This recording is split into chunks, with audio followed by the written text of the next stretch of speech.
Hello everyone, welcome to English Short 10 classes. Exercise first, get ready for the dictation. Start.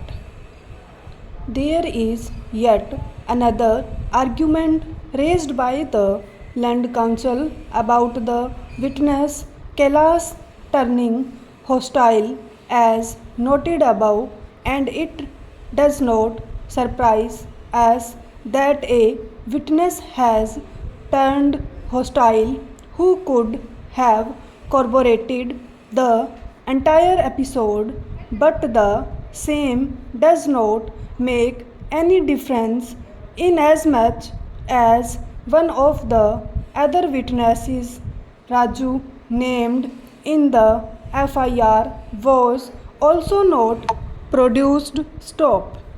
Land Council for the appellant stressed that this also further adds to a serious doubt about the presence of the eyewitness, and there is no explanation as to why Raju was not produced. Stop.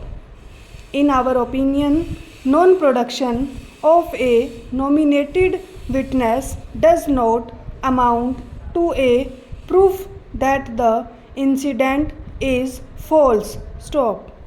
The defense on behalf of the appellant did not bring on record any such witness that may add to the theory of reasonable doubt that is sought to be advanced by the Land Council for the appellant. Stop.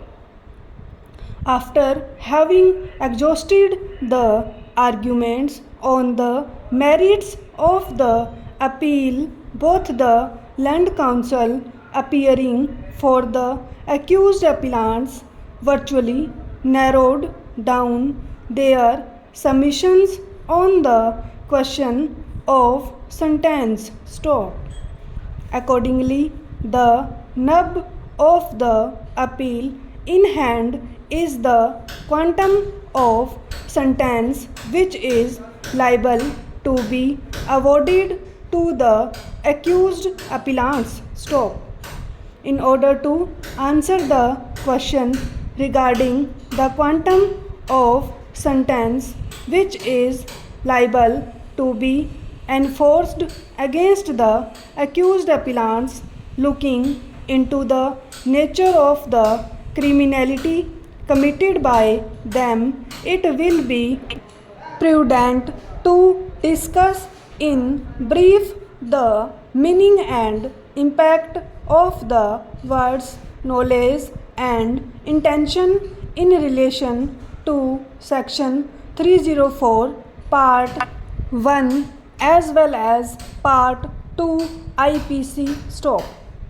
We have come across judgments relating to the interpretation of the words knowledge and intention and the distinction between the two while proceeding to consider the sentencing of the convicts by the trial court and the assessment of the evidence in order to appreciate the argument on behalf of the appellants that the appellants deserve a lesser sentence in terms of section 304 of the Indian Penal Code. Stop.